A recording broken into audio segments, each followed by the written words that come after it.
No niin, ja terveisiä täältä lentokentältä.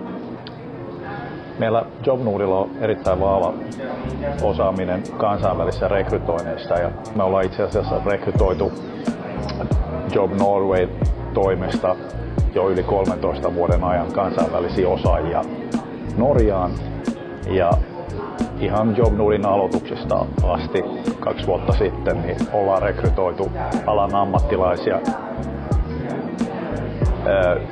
ympäri Suomea.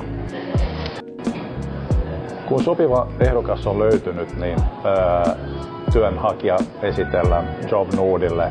JobNood haastattelee vielä puolestaan hakijan ja tarkistaa mahdolliset suositukset. Tämän jälkeen työnhakija esitellään asiakkaalle, ja yleisin toimintamalli JobNoodilla on se, että järjestetään kolmikantahaastattelu asiakkaan kanssa.